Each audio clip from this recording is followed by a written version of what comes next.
Baik, selamat pagi mahasiswa kelas 10 APAPL dan kelas 10 ARL. Pak Sigit mau menjelaskan berkaitan dengan tugas-tugas yang sudah kalian kerjakan maupun yang belum kalian kerjakan. Kalau yang sregep ya wis ngerjakno, nek sing durung ya sampai saiki ya belum mengerjakan. Dengan harapan kenapa Pak Sigit menjelaskan ini untuk memberi kesimpulan atau merangkum materi yang sudah kalian pelajari dalam kaitannya nanti kalian mempersiapkan penilaian tengah semester atau mid semester.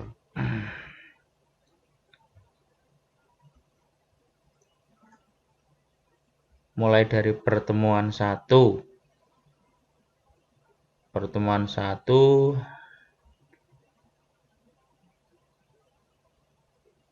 kurang lebih seperti ini untuk tugasnya yang harus kalian kerjakan waktu itu.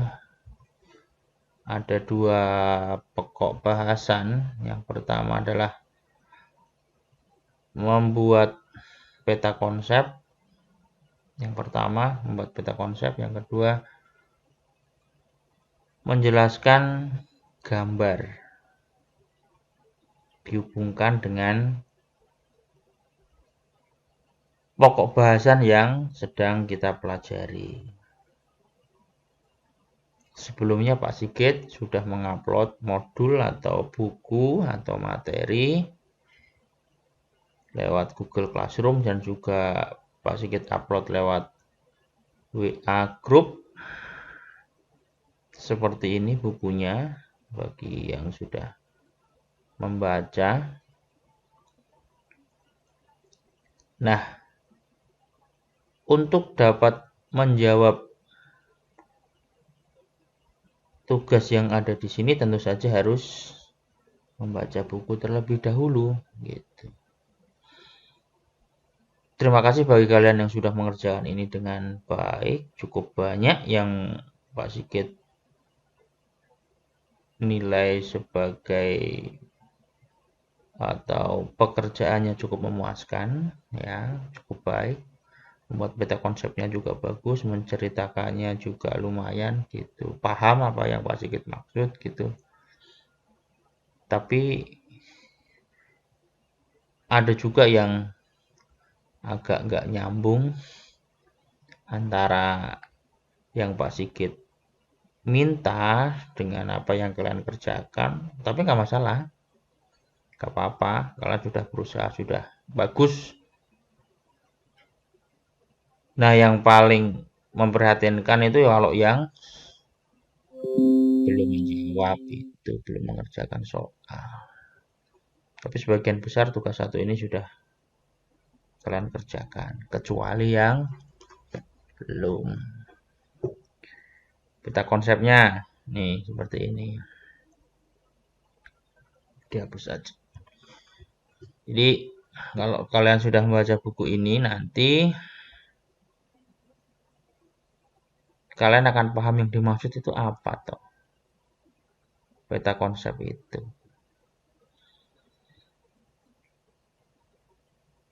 Kan juga dalam soal ini ada kata kunci gitu ya yang sudah Pak Sigit berikan di sini untuk clue atau memancing kalian untuk mempermudah dalam mengerjakan soalnya.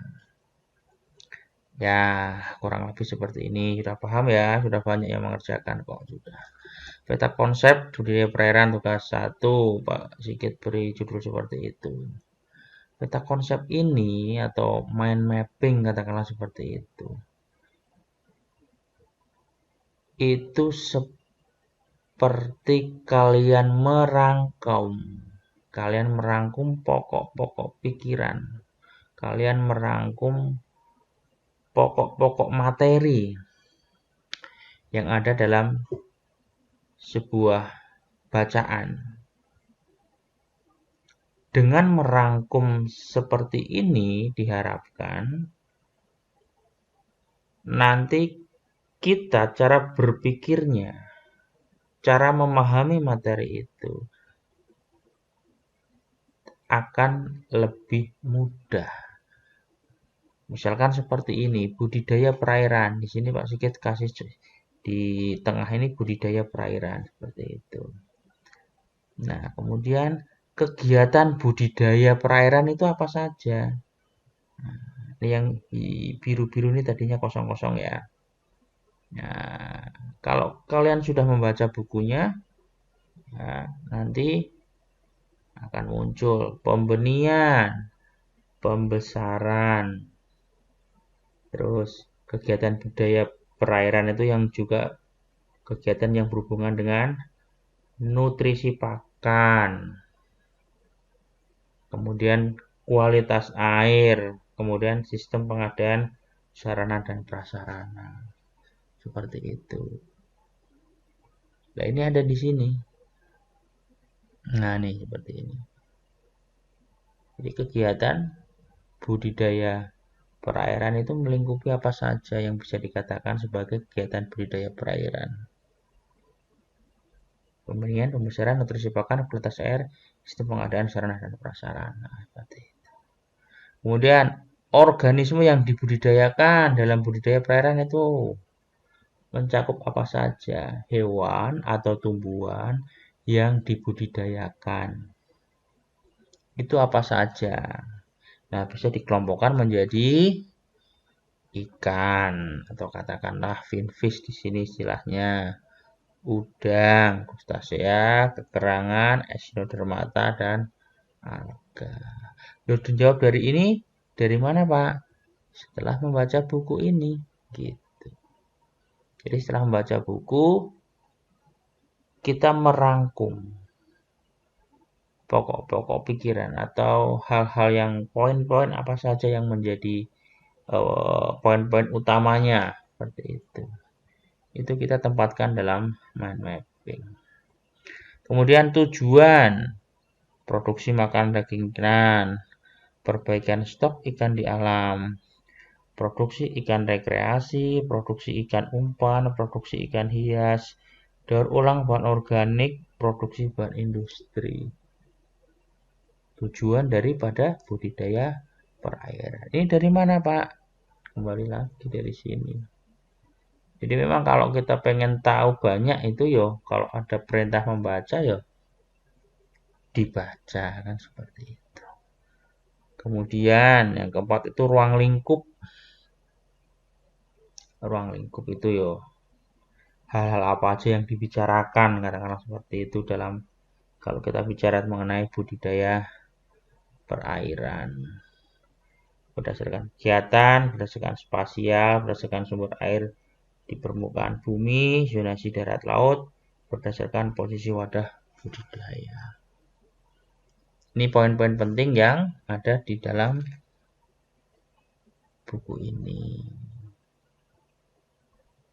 Ya, sudah cukup banyak yang bisa mengerjakan, sudah cukup baik. Itu untuk tugas pertama yang pertama ya. Kemudian ada tugas pertama itu tentang gambar. Ada Pak Guru beri 2 gambar dan kemudian Pak Guru beri keterangan. Amati kedua gambar di atas, kemudian berikanlah penjelasan mengenai kegiatan apa yang dilakukan. Kelompok organisme apa yang dibudidayakan dalam gambar tersebut, hubungan antar gambar di atas dengan tujuan budidaya perairan dan lain-lain. Ada gambar, kamu diminta untuk menjelaskan gambar ini. Paling nggak yang dijelaskan itu adalah poin-poin kegiatan apa yang dilakukan. Kemudian kelompok organisme yang dibudidayakan apa. Kemudian tujuannya, kalau berkaitan dengan tujuan budidaya ini berarti tujuannya yang mana. Tujuannya kan tadi banyak. Tujuan dari budidaya perairan, ini ada produksi makanan daging ikan, perbaikan stok ikan di alam, dan lain-lain. Nah, maksudnya seperti itu. Juga sudah cukup banyak juga yang paham dengan apa yang Pak Guru maksud, menjelaskannya dengan baik gitu. Misalkan di sini Kegiatan apa? Memancing, ya kan? Kegiatan apa yang dilakukan? Ini adalah kegiatan memancing. Kelompok organisme apa yang dibudidayakan dalam gambar tersebut? Yo, nggak jelas pasti sih, tapi biasanya kalau memancing itu ya berarti kalau kita ngomong tentang berbicara tentang organisme yang dibudidayakan kan, ya kan? Masuk mancing udang, yo iso sih mancing udang. Bisa pun nggak udang dipancing itu. Serok ya. Jadi kalau memancing berarti misalkan jawabannya seperti ini. Untuk gambar A, kegiatannya adalah ini adalah kegiatan memancing di tempat pemancingan. Kelompok organisme yang dibudidayakan dalam gambar tersebut adalah dari kelompok ikan atau finfish. Hubungan antara gambar di atas dengan tujuan budidaya. Nah, tujuan budidaya kan tadi macam-macam. Nah, kalau sesuai dengan gambar A, berarti tujuan budidaya yang mana yang lebih cocok? Apakah produksi makanan daging ikan, perbaikan stok ikan di alam, produksi ikan rekreasi, produksi ikan umpan, produksi ikan hias, daur ulang bahan organik, atau produksi bahan industri? Yang paling tepat, kalau kegiatan itu adalah memancing, berarti kegiatan budidaya perairan itu bertujuan untuk produksi ikan rekreasi. Seperti itu. Nah, itu untuk gambar yang A. Kemudian gambar yang B. Kegiatan apa yang dilakukan? Kegiatan budidaya ikan hias. Kurang lebih kan seperti itu nih, walaupun kecil ya, tapi kelihatan ya. Budidaya ikan hias. Kelompok organisme apa yang dibudidayakan? Yo ikan sama dengan yang ada di finfish. Hubungan antara gambar di atas dengan tujuan budidaya perairan. Tujuan apa tadi kalau dihubungkan dengan tujuan? Ada di sini menyebutkan bahwa salah satu tujuan budidaya perairan adalah produksi ikan hias. Jadi tujuannya untuk gambar B adalah produksi ikan hias. Seperti itu untuk temuan 1. Terima kasih bagi kalian yang sudah mengerjakan. Jadi ini filenya nanti disimpan ya. Ini ada peta konsepnya seperti ini yang benar, kuncinya seperti itu. Ya, seperti itu. Sekarang masuk ke tugas berikutnya. Nah, tugas berikutnya kemarin adalah tentang kita main teka-teki silang. Dan kemudian Pak Guru meminta kalian untuk berfoto bersama salah satu komoditas perairan yang ada di Karimun Jawa. Seperti itu kurang lebih ya. Teka-teki silang, ada pertanyaannya mendatar dan menurun. Untuk bisa menjawab ini kembali, petunjuknya adalah silahkan baca buku ini. Dan juga kalian Google boleh Pak, boleh, sangat boleh. Yo, zaman sekarang sudah canggih kok. Pengetahuan bisa didapat dari mana saja. Ini juga cukup lumayan juga yang sudah mengerjakan, terutama yang APL ya. Yang ARL, nah masih ada yang kurang-kurang. Setelah ini dilengkapi. Kurang opo ini udah berarti sudah dibahas, sudah ada keluar kuncinya gitu. Ya, tinggal nyalen berarti kan gitu. Ya, yang belum maksud Pak Guru ya. Nanti setelah kita bahas ini kan berarti kuncinya sudah muncul. Kunci tugas yang benar itu garapnya gimana? Ini berarti gitu. Nah, ini kemarin. Nah, di sini adalah pertanyaan-pertanyaan Pak Guru yang Pak Guru ambil di sini adalah berkaitan dengan istilah-istilah di sekitar kita yang terutama yang berhubungan dengan budidaya perairan, budidaya perikanan. Ya nggak semuanya ada di Karimun sih, kalau situ danau itu mungkin nggak ada, tapi artinya itu adalah istilah-istilah yang sangat penting untuk kita ketahui bersama. Ini kuncinya ini ya. Ini nanti filenya Pak Guru berikan juga dan nanti silakan berkaitan dengan persiapan mid semester ya dibaca lagi, dibaca ulang. Gitu. Sudah ada. Oh iya, kemarin ada yang tanya, Pak, nomor berapa tuh kemarin? 8, nomor 8, Pak. Saya bingung, Pak. Kenapa ada 2 pertanyaan? Nah, itu kemarin ada yang japri seperti itu. Iya, ada 2 memang nomor 8 ini ya. Mendatar dan menurun. Mendatar itu ya dari kiri ke kanan. Menurun itu ya berarti dari atas ke bawah. Kalau kita mau mengisi yang ini berarti pertanyaannya adalah sebuah wilayah perairan yang relatif sempit yang menghubungkan dua bagian perairan yang lebih besar dan karenanya pula biasanya terletak antara dua permukaan daratan. Ya, wilayah perairan ya, menghubungkan dua bagian perairan yang lebih besar.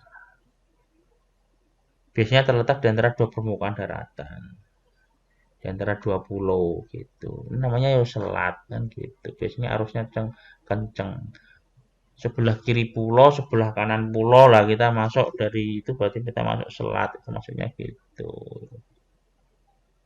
Kemudian 8 menurun, aliran air di permukaan bumi yang terjadi secara alamiah bergerak dari tempat yang tinggi ke tempat yang lebih rendah. Itu istilahnya adalah sungai.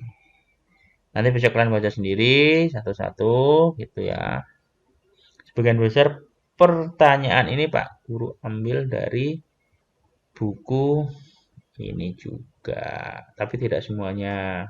Ada beberapa yang Pak Sigit ambil dari Wikipedia atau dari Google gitu, dengan maksud menambah wawasan kalian. Baik, berikutnya adalah ya Pak Guru meminta kalian carilah biota hewan atau tumbuhan air yang merupakan komoditas perairan bernilai ekonomis. Komoditas bernilai ekonomis itu maksudnya apa? Hewan atau tumbuhan yang laku dijual. Itu namanya bernilai ekonomis. Idol payu jadi duit itu namanya komoditas bernilai ekonomis.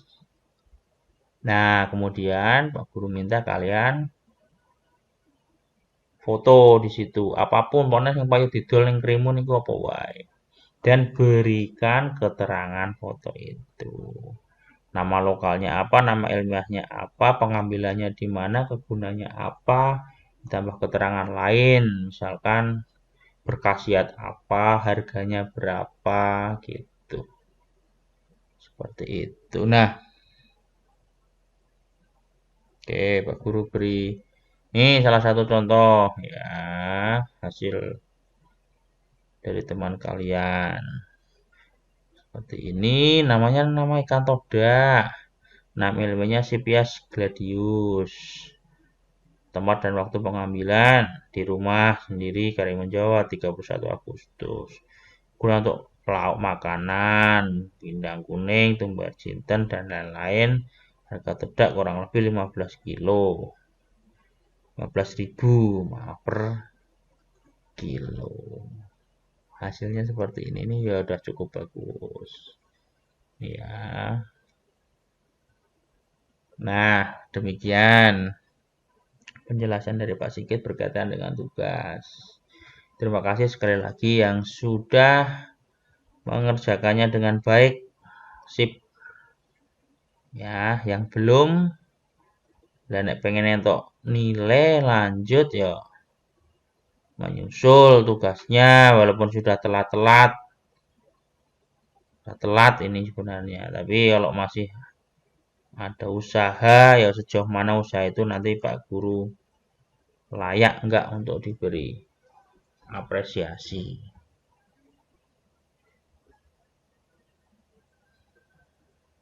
Nah, berkaitan dengan persiapan penilaian tengah semester, baca kembali buku ini. baca kembali tugas-tugas yang sudah diberikan, ya, kemudian buku yang ini juga, kemudian termasuk latihan soal yang ada di buku dikerjakan. Di dalam buku ini, kemarin malah sudah ada yang mengerjakan itu kok, sudah screenshot. Soal-soal ini sudah dikerjakan ya, padahal Pak Guru tidak meminta. Wah, hebat itu berarti. Belum diminta tapi ada soal sudah dikerjakan. Screenshot kemudian diupload lewat Google Classroom, ada yang seperti itu. Ya, terima kasih. Berarti kalian punya inisiatif bagus. Ya, untuk persiapan penilaian tengah semester. Baik, Pak Sigit, kira itu ya hal-hal yang perlu Pak Sigit sampaikan berkaitan dengan tugas dan persiapan kalian menghadapi penilaian tengah semester mulai hari Senin tanggal 14 September. Silakan benar-benar belajar ya, dibaca. Yang kesulitan membaca buku atau mendownload buku ini misalkan, silakan japri ke saya. Nanti saya upload ulang di grup, seandainya ada yang kemarin kelewatan. Baik, Pak Guru kira itu. Kalau ada pertanyaan lebih lanjut, silahkan seperti biasa lewat pesan pribadi atau juga bisa lewat grup. Silahkan ditanyakan. Jangan malu-malu. Malu bertanya sesat di jalan. Baik, Pak Guru kira itu. Terima kasih atas perhatiannya. Sekali lagi terima kasih bagi kalian yang sudah mengerjakan tugas-tugas dengan baik. Dan bagi kalian yang belum, jangan patah semangat. Jangan karena corona ini kalian yang tadinya semangat belajar untuk bersekolah di SMK harus putus di tengah jalan, itu sangat disayangkan. Mosok abad modern seperti ini hanya punya ijazah SMP. Eman-eman sekali. Ya, pesan Pak Sigit itu. Kalian bisa kok. Kalau kalian benar-benar tekun, bisa kok menyelesaikan tugas-tugas ini, kemudian bisa lanjut sekolah. Bisa lanjut nanti sampai corona selesai, sekolah biasa, kemudian lulus, punya ijazah SMK, punya kompetensi keahlian perikanan, rumput laut, perhotelan, pengolahan hasil perikanan, dan lain-lain. Baik, itu terima kasih. Tetap semangat.